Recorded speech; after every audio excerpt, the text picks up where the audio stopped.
재택치료 응급 대응 강화. 소아, 임신부 거점병원 확보. 재택치료자가 60만 명에 육박하는 가운데 최근 소아 확진자의 사망사고가 잇따르는 등 재택치료자들의 응급치료에 대한 우려가 높아지고 있습니다. 정부는 전국의 권역별 코로나19 환자 전담 응급센터를 구축하고 소아와 산모 확진자에 대한 대책을 내놨습니다. 취재기자와 자세한 얘기 나눠보겠습니다. 임종윤 기자. 우선 재택치료자 현황부터 먼저 살펴보죠. 60만에 육박한다고요? 오늘 0시 기준으로 재택치료자는 전날보다 6만 6천 명이 늘어나 58만 7천여 명으로 집계됐습니다. 이에 따라 중증 병상 가동률도 39.1%로 전날보다 2%포인트 넘게 상승했습니다. 이달 초 10%대 수준에서 3주 만에 40% 가까이 치솟았습니다. 이런 가운데 정부가 오늘 재택치료자 응급대응 대책을 내놓았다고요? 응급대책은 크게 두 가지 방향입니다.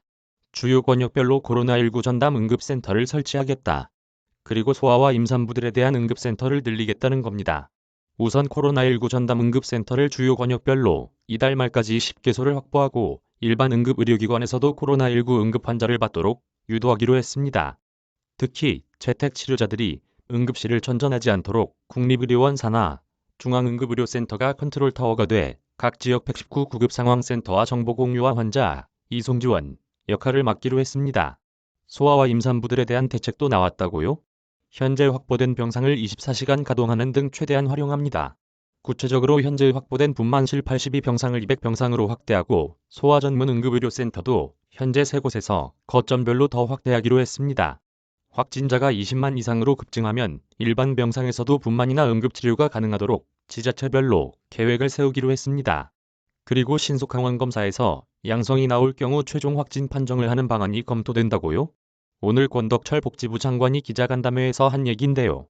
전문가용 신속항원검사에 한해 양성이 나왔을 때 PCR 검사에서 양성이 나올 확률이 90% 이상이라며 전문가들의 의견을 들어 검토하겠다고 밝혔습니다. 이미 미국과 프랑스에서는 전문가용 신속항원검사를 인정하고 있는데요. 최근 확진자가 급증하면서 보건소 인력 부족으로 PCR 검사가 지체되면서 확진자 격리 등의 지장이 생기고 있는 것도 검토의 배경으로 보입니다. 임종윤 기자. 수고하셨습니다.